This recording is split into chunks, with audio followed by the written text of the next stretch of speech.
مولاي صل وسلم دائما أبدا على حبيبك خير الخلق كلهم هو الحبيب الذي ترجى شفاعته لكل هون من الأهوال مقتحم يا رب بالمصطفى بلغ مقاصدنا واغفر لنا ما مضى يا واسع الكرم. Assalamualaikum warahmatullahi wabarakatuh. Bismillah walhamdulillah wassalatu wassalamu ala rasulillah Sayyidina Muhammad ibn Abdillah wa ala alihi wa sahbihi wa man walah. La hawla wa la quwata illa billah, amma ba'du. Nawayna at-ta'alluma wa at-ta'lim wa at-tadhakkura wa at-tadhkir wa an-naf'a wal intifa'a wal ifadata wal istifada wal hath ala tamassuki bi kitabillahi wa sunnati rasulih wa ad-du'a ila al-huda wa ad-dalalata ala al-khair wa batigha'a wajhillah mardatihi wa qurbihi wa thawabihi subhanahu wa ta'ala ila hadratin nabiyil mustafa Muhammadin sallallahu alaihi wasallam. Al-Fatihah. A'udzu billahi minasy syaithanir rajim. Bismillahirrahmanirrahim. Alhamdulillahi rabbil alamin. Arrahmanir rahim. Maliki yaumiddin. Iyyaka na'budu wa iyyaka nasta'in. Ihdinas siratal mustaqim. Siratal ladzina an'amta 'alaihim ghairil maghdubi 'alaihim waladdallin. Amin. Para jamaah, bapak-bapak yang dirahmati oleh Allah, pada kesempatan malam ini kita akan membahas tentang sunnah-sunnah yang kita lakukan sebelum kita sholat. Disebutkan dalam kitab Fathul Qorib, was-sholatu sunanuha qabla ad-dukhuli fiha syai'ani. Kesunnahan-kesunnahan sebelum pelaksanaan sholat itu ada dua perkara. Yang pertama itu adalah azan. Jadi sebelum kita melaksanakan sholat, ada kesunahan yang bisa kita lakukan, di antaranya adalah azan. Al-azan wa huwa lughatan al-i'lamu. Yang dimaksud dengan azan itu secara bahasa artinya memberitahu. Wa syar'an zikrun mahsusun lil i'lami bidukhuli waqti sholatin mafrudatin. Sedangkan secara syarak yang dimaksud dengan azan itu adalah zikiran tertentu yang bertujuan untuk memberitahu masuknya waktu sholat fardu. Itu azan. Wa alfazuhu mathna illa takbir awalahu fa arba'un wa illa tauhid akhirahu fawahidun. Sedangkan lafaz-lafaz azan itu dibaca dua kali, kecuali lafaz takbir di permulaannya. Allahu Akbar, Allahu Akbar. Dua. Allahu Akbar, Allahu Akbar. Empat totalnya.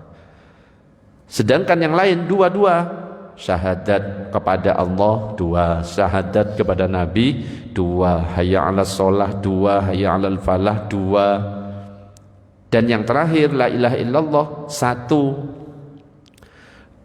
Dan dianjurkan bagi kita yang mendengarkan suara azan itu untuk menjawab suara azan itu sama dengan apa yang diucapkan oleh muadzin, kecuali ketika lafaz hayya 'alas shalah atau hayya 'alal falah.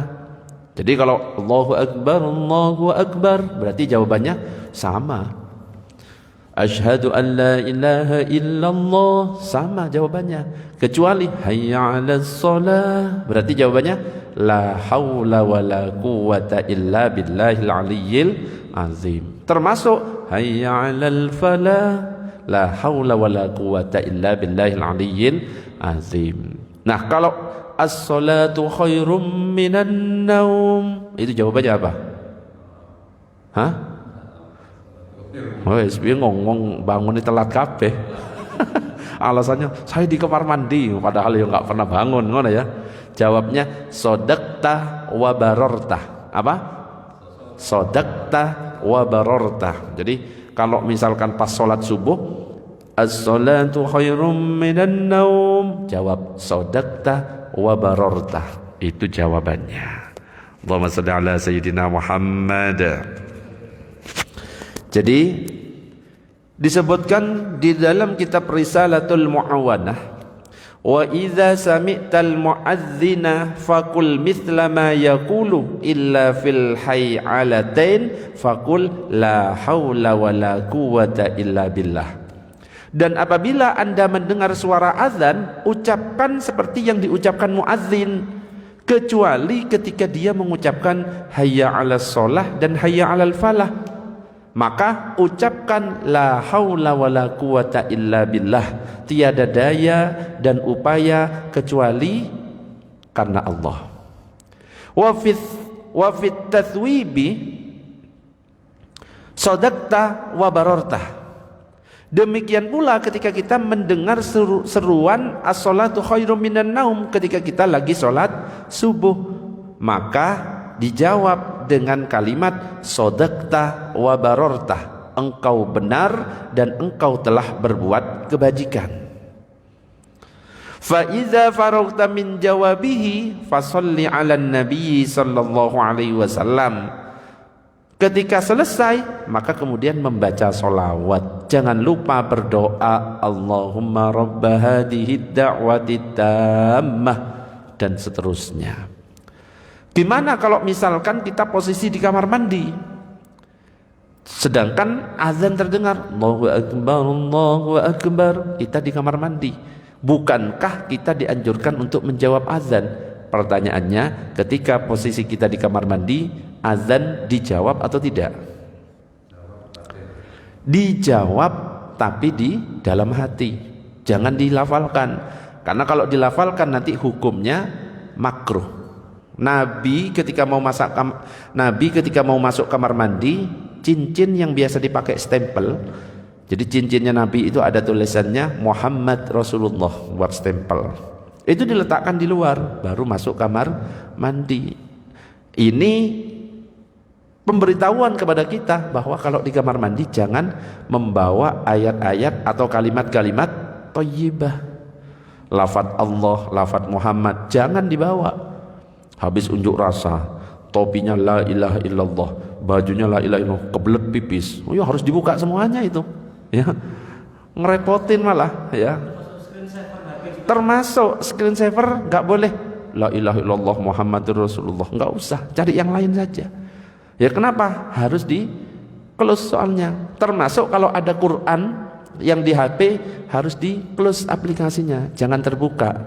Boleh-boleh saja bawa Al-Quran yang ada di HP dengan syarat ketika masuk di dalam kamar mandi close. Ada salah satu ustadz, saya pernah ikut kajian, HP tidak boleh diinstal aplikasi Al-Quran, karena nanti kalau kita mau ke kamar mandi, mau nggak mau HP diletakkan di luar. Ada ustadz terkenal tapi sudah almarhum, ya mudah-mudahan diampuni dosa-dosanya. Lah ya bisa kita bayangkan orang yang hafal Quran, pikirannya kan Quran semuanya. Kalau misalkan gak boleh masuk ke dalam kamar mandi, BAB kepalanya di luar gini, repot ya, gak usah dipersulit. Jadi kalau misalkan terdengar suara adzan posisi di kamar mandi, dua caranya. Jawabnya di dalam hati, atau nanti ketika kita keluar jawab langsung aja, Allahu Akbar, Allahu Akbar, asyhadu an la ilaha illallah, asyhadu anna Muhammadar Rasulullah. Jawab sendiri, nggak usah menyulitkan diri sendiri. Allahu Akbar, Allahu Akbar, keluar kepalanya, Allahu Akbar, Allahu Akbar, tutup lagi, repot kayak gitu itu. Jadi ketika kita misalkan masuk kamar mandi, kok kita membaca kalimat-kalimat thayyibah, baca basmalah di kamar mandi, hukumnya apa? Makruh. Itu kalau cuma masuk. Tapi kalau lagi buang hajat, haram hukumnya. Ya, lagi duduk jongkok ngeden Allahu Akbar, itu langsung haram. Jadi bisa berubah hukum itu, tergantung kondisinya. Allahumma sholli ala sayyidina Muhammad. Oke, sebelum dilanjutkan sampai di sini ada pertanyaan? Ya, Pak Sol. Itu kalau menjawab azan, banyak ini. Musola ada nggak hal? Jawab semuanya atau hanya satu aja? Ya, bagaimana sunnahnya kita menjawab azan? Musola Nizar azan, terus musola Palem azan juga, musola Kafling Bohar azan juga, nggak apa-apa dijawab itu. Musola Nizar, hayya 'alas shalah, la haula wala quwwata. Palem, Allahu akbar, Allahu akbar, Allahu akbar. Yang sini, hayya 'alal falah, ya sudah nggak apa-apa. Tapi kalau seandainya milih satu biar runtut, itu juga tidak apa-apa. Ya, tidak masalah. Yang penting tetap kita berusaha untuk menjawabnya. Ini apa ini? Lora, bagaimana hukumnya seseorang puasa sunnah Senin Kamis tapi tidak mengerjakan sholat subuh? Nah, ya, sholat tahajud tapi enggak sholat subuh, sama kayak gitu ya. Kalau ditanya apakah sah puasa Senin Kamisnya, selama rukunnya terpenuhi, dia niat, dia tidak makan sampai maghrib, sah. Tapi masalah dia meninggalkan sholat subuh, ya nanti ada azabnya tersendiri kayak gitu. Ada pertanyaan sebelum dilanjut? Monggo. Lanjut. Allahumma sholli ala sayyidina Muhammad. Oke. Yang berikutnya, dalam kitab Tuhfatul Muhtaj ternyata dikatakan azan itu tidak hanya digunakan ketika kita sholat saja, macam-macam gunanya.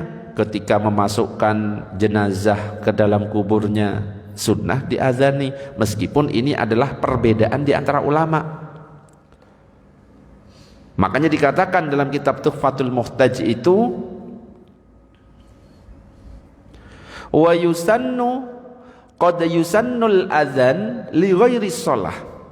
Terkadang azan itu disunnahkan untuk selain salat. Kama fi azanil maulud, seperti misalkan ada anak yang lahir, maka disunnahkan untuk diazani di kuping kanannya, di kuping kirinya diiqomati.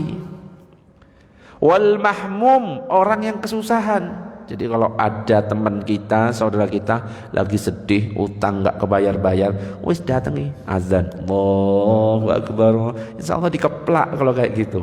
Ya jangan cuma diazani, dibantu. Wal masru'i, orang yang pingsan. Jadi ada orang pingsan, azani. Wal ghadbani, termasuk orang yang marah. Ya, kita pulang kemalaman habis nongkrong, istri wis bawa pentungan, langsung Allahu Akbar, insya Allah tambah marah wis kayak gitu itu. Tambah benjol gitu. Atau orang yang buruk etikanya, anak kita dinasehati kok nggak bisa, nakal, ketika tidur azani. Ada binatang buas, diazani. Saat mau berperang, azan. Ketika terjadi kebakaran, azan. Ya jangan cuma azan, tapi ambil air juga disiram. Qila wa inda inzalil mayyiti li qabrihi qiyasan ala awali khurujihi lid dunya. Begitu juga ketika menurunkan mayit ke kubur, itu juga sunnah diazani. Dan ini dikiaskan terhadap saat pertama orang datang ke dunia. Jadi kalau ada bayi lahir, itu kan diazani, itu kan perpindahan dari alam rahim ke alam dunia. Nah ketika ada orang meninggal, itu juga ada perpindahan alam, dari alam dunia ke alam barzah. Akhirnya ulama mengkiaskan, ya sudah, kalau ada perpindahan alam seperti alam rahim ke alam dunia diazani, berarti kita kiaskan perpindahan alam dari alam dunia ke alam barzah diazani. Maka akhirnya sebagian dari kaum muslimin ketika menguburkan jenazah diazani di kuping kanan, diikomati kuping kiri. Tapi nggak usah kaget kalau seandainya ada saudara kita yang nggak mau mengazani, tidak apa-apa. Ya mungkin nggak mau azan, nggak mau ikomah, tapi mau nyanyi dangdut misalkan ya. Itu ya tambah parah. Allahumma shalli ala sayyidina Muhammad. Oke, sampai di sini. Sebelum dilanjut ada pertanyaan, monggo.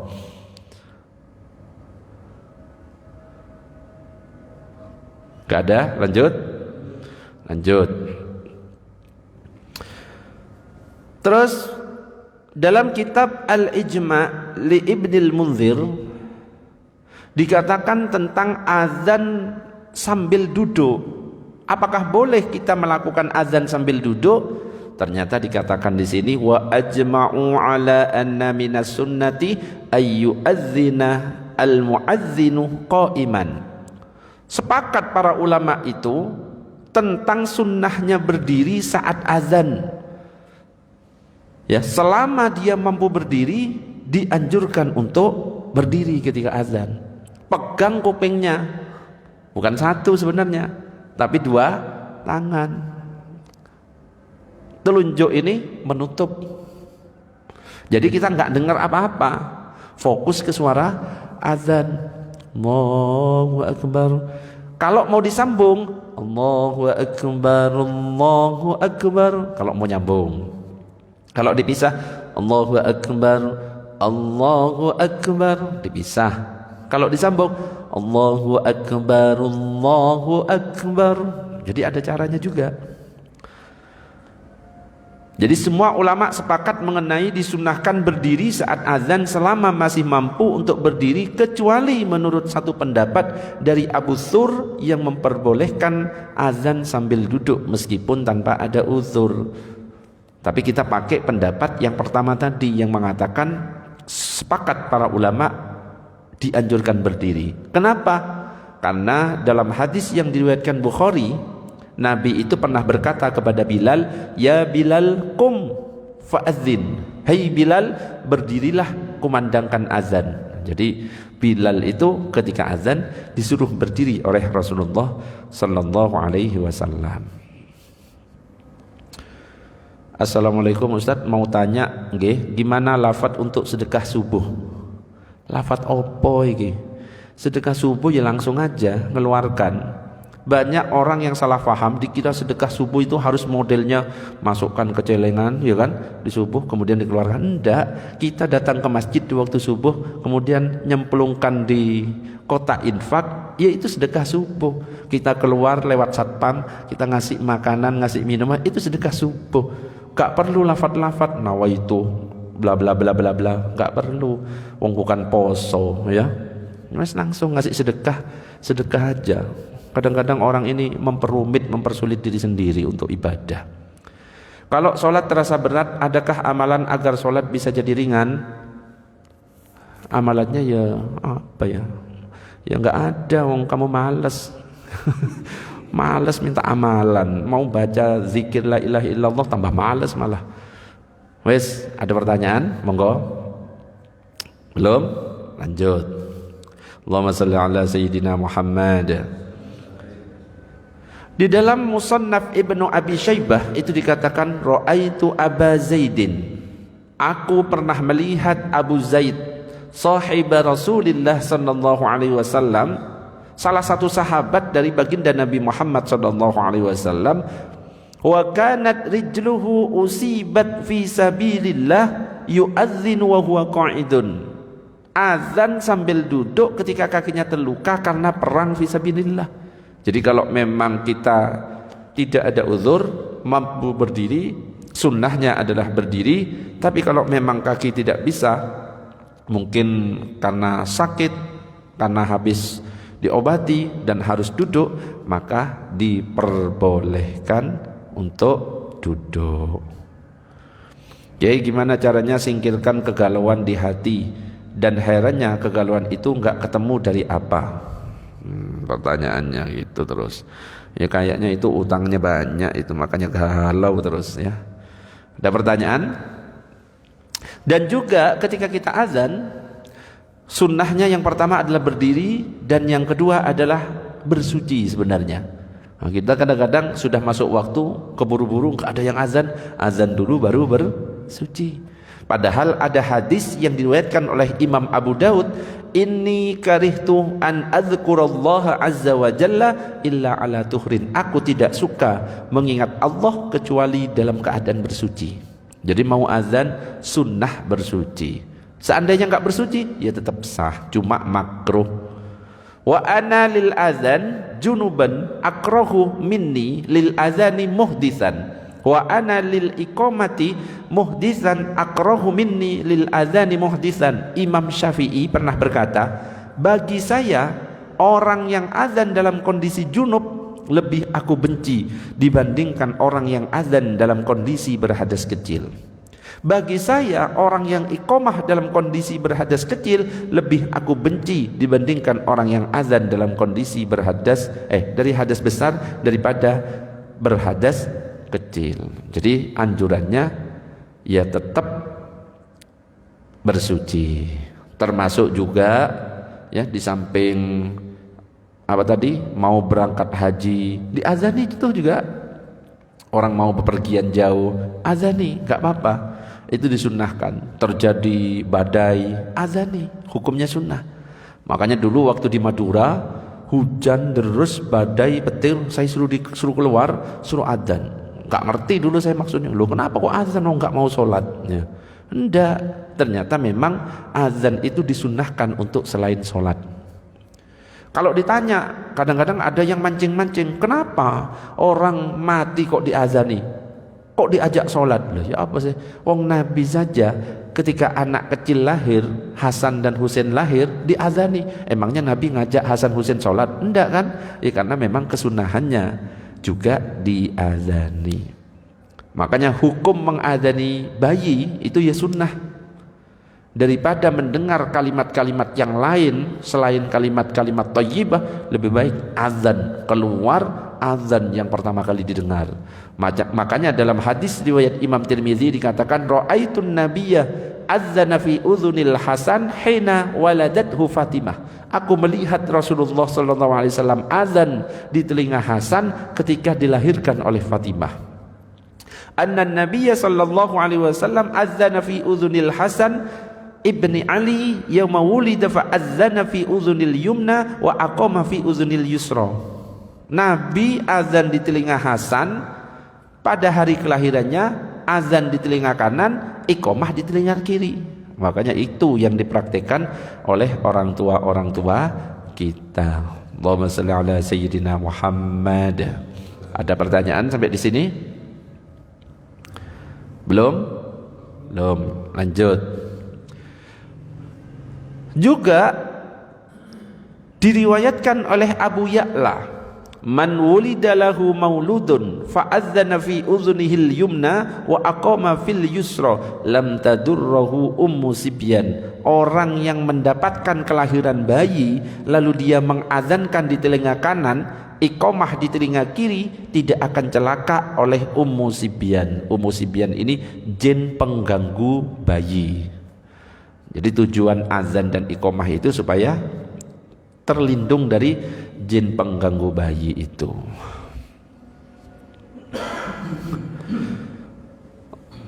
Yang kedua adalah iqamah. Wal iqamatu wa huwa masdaru aqamah summa summiya bihi adz-dzikru al-mahsusu li annahu yuqimu ila shalah. Yang kedua adalah iqamah. Iqamah adalah bentuk masdar dari fi'il madi aqamah, kemudian dijadikan nama sebuah zikiran tertentu karena sesungguhnya zikiran tersebut digunakan untuk mendirikan sholat. Jadi kalau sudah iqamah, yang lagi sholat sunnah itu ya nggak usah. Kalau sudah iqamah nggak ada sholat sunnah. Kalau kita lagi sholat sunnah tiba-tiba iqamah, sholat sunnahnya gimana? Lanjut atau berhenti? Dilihat. Ya, kalau baru takbir Allahu Akbar, Allahu Akbar, Allahu Akbar, wes batalkan. Tapi kalau sudah rakaat 1 mau rakaat kedua, selesaikan. Yang penting jangan terlalu lama supaya tidak ketinggalan sholat berjamaah. Jadi kesunahan yang dilakukan sebelum sholat diantaranya adalah azan dan iqomah. Dan kalau kita mau sholat, Imam Ghazali itu juga mengingatkan supaya tidak diganggu oleh setan ketika sholat. Sebelum kita mengangkat tangan, sebelum takbir, baca surat An-Nas. Qul a'udzu birabbin nas, malikin nas, ilahin nas, min syarril waswasil khannas alladzi yuwaswisu fi sudurin nas minal jinnati wan nas. Kalau mau dilafatkan, usolli fardhul maghribi salasa raka'atin mustaqbilal kiblati ma'muman lillahi ta'ala. Allahu akbar. Itu kalau dari Imam Ghazali. Izin tanglet Gus, umpami ingkang azan wonten musala lare dereng balik. Apa artinya? Hah? Oh, belum balik. Boleh. Di sini ya belum balik kafe. Mau bilang kok boleh? Di sini azannya belum balik. Boleh-boleh saja. Jadi meskipun yang azan itu belum balik, tetap boleh. Yang penting tahu urutannya, lafadznya juga tahu, gak dibuat mainan. Nah, jadi tetap sah. Azan dan iqamah itu hukumnya sunnah. Allahumma sholli ala sayyidina Muhammad. Ada pertanyaan? Ya, monggo silakan. Azan dan iqamah kan sunnah. Kalau misalnya kita masuk atau sholat sendiri di rumah itu perlu azan dan iqamah kan? Ya. Kalau misalkan kita sholat sendiri di rumah, apakah perlu azan dan iqamah? Boleh. Kalau ada laki-lakinya, wis azan dulu. Biasanya tapi kita ngambilnya iqamah saja. Allahu akbar, Allahu akbar, asyhadu an la ilaha illallah. Sebenarnya kalau mau azan, ya silakan. Misalkan kita baru datang di masjid pinggir jalan, mau azan. Cuma kan dilihat orang, iki lapo, iki kok agak lain. Makanya akhirnya ngambil langsung iqamahnya saja. Dan itu hukumnya sunnah. Ada lagi pertanyaan? Monggo.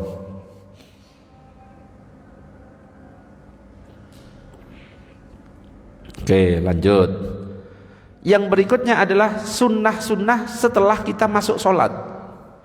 Kalau tadi itu sunnah yang dilakukan sebelum sholat, nah sekarang sunnah yang dilakukan ketika sholat. Itu ada dua. Ada sunnah ab'ad, ada sunnah hayat. Sunnah ab'ad itu sunnah yang kalau kita lupa maka dianjurkan sujud sahwi. Itu namanya sunnah ab'ad. Kalau sunnah hayat, sunnah yang kalau kita lupa gak perlu sujud sahwi. Jadi sujud sahwi itu sendiri hukumnya sunnah. Apa saja sunnah ab'ad? Jadi saya ulangi, sunnah ada dua. Yang pertama adalah sunnah ab'ad, sunnah yang kalau kita lupa melakukannya dianjurkan sujud sahwi. Di antaranya apa? Kunut subuh. Lupa enggak kunut subuh, ya sudah enggak apa-apa. Tapi nanti sebelum salam kita sujud 2 kali, itu namanya sujud sahwi. Bacaannya gimana? Subhana man la yanamu wa la yashu. 3 kali. Duduk. Allahu akbar. Rabbighfirli warhamni wajburni warfa'ni warzuqni wahdini wa'afini wa'fu anni. Sujud lagi. Subhana man la yanamu wa la yashu. 3 kali. Baru duduk, baru salam. Kalau kita ingin sujud sahwi, meskipun itu duduk terakhir, duduknya tasyahud awal. Bisa dipahami? Kalau mau sujud sahwi, meskipun kita itu duduk terakhir, duduknya itu duduk iftirosh. Duduk iftirosh itu kenapa kok kita lakukan? Karena kita masih mau bergerak untuk sujud. Ketika sujud sahwi sudah dilakukan, baru duduk tawarruk. Tawarruk itu duduk yang terakhir, baru salam. Bisa dipahami sampai di sini? Pak Novi, ayo Pak Novi. Kan lupa kunut Pak Novi. Harusnya sami Allah, Pak Novi, yo sami Allahu liman hamidah. Harusnya kunut. Langsung Allahu akbar, Allahu akbar, Allahu Akbar. Allah, ini tasyahud akhir. Tapi Pak Novi, oh iya lupa gak kunut. Berarti karena mau sujud sahwi, duduknya kayak tasyahud awal. Duduknya tasyahud awal karena masih mau bergerak. Jadi kalau kita masih mau melakukan pergerakan, duduknya kayak gini. Kan mau bergerak nanti. Ubah lagi. Baru fil alamina innaka hamidum majid. Sujud 2 kali. Allahu Akbar. Baca tapi ya, sujud lagi. Belum, kan sujudnya 2 kali. Allahu Akbar. Baru, kan gak ada gerak lagi kan. Duduknya tasyahud akhir. Baru salam. Bisa difahami? Jadi kalau ada yang mau kita lakukan, masih ada pergerakan, itu duduknya tasyahud awal. Duduk tasyahud awal itu namanya iftirash. Kalau sudah nggak ada pergerakan, duduk tasyahud akhir, itu namanya tawarruk. Makanya tasyahud awal itu duduknya kayak tadi itu iftirash, karena nanti masih mau bergerak. Gitu. Jadi yang pertama kunut subuh. Kunut subuh itu hukumnya kalau menurut mazhab Syafi'i sunnah, menurut mazhab Maliki sunnah, menurut Imam Ahmad bin Hambal tidak sunnah, menurut mazhab Hanafi tidak sunnah, bahkan ada yang mengatakan bid'ah.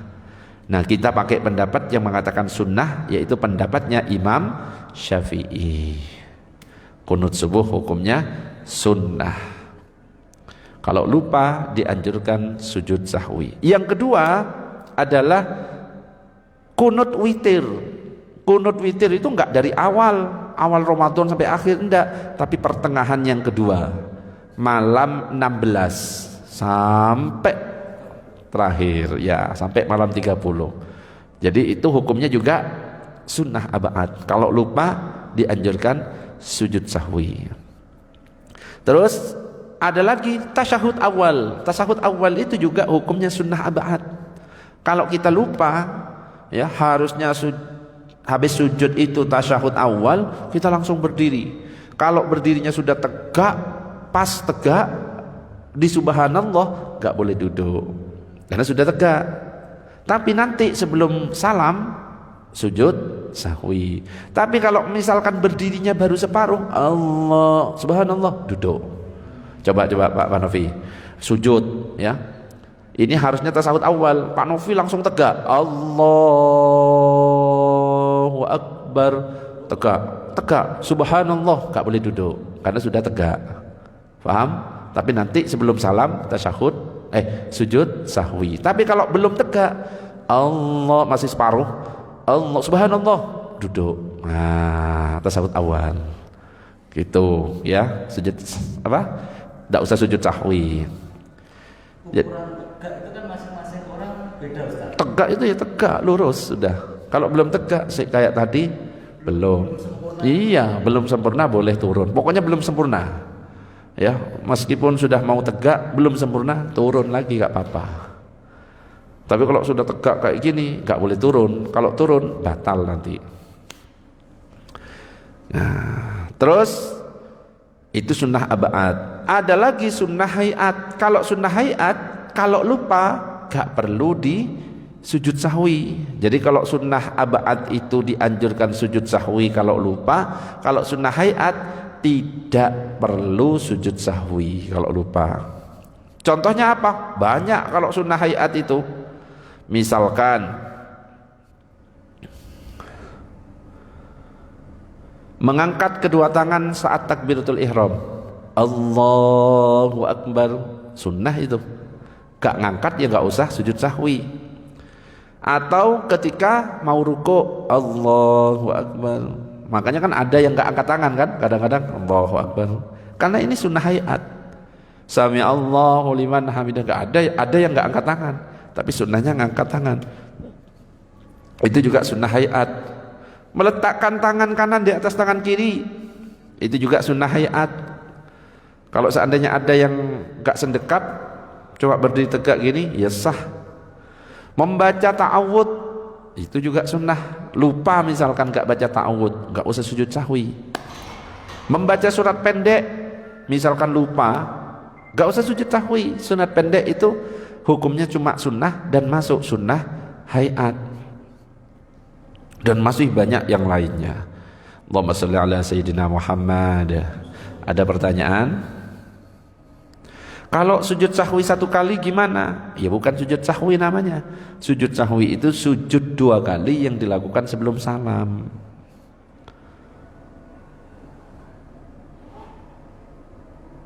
Oke, ada pertanyaan? Terus azan ya? Sudah kayaknya sudah azan. Jadi ya sudah ya. Jadi terakhir sunnah ada 2, sunnah ab'ad. Sunnah ab'ad itu kalau lupa dianjurkan sujud sahwi. Contohnya kunut subuh, kunut witir di separuh kedua di bulan Ramadan, terus tasyahud awal. Kalau baca ta'awud, surat pendek, baca subhana rabbiyal a'la, baca subhana rabbiyal azimi wa bihamdih, itu hukumnya sunnah dan termasuk sunnah hayat. Kalau lupa enggak perlu sujud sahwi. Wallahu a'lam bissawab. Subhanakallahumma wa bihamdika asyhadu an la ilaha illa anta astaghfiruka wa atubu ilaik. Assalamualaikum warahmatullahi wabarakatuh. Alhamdulillah.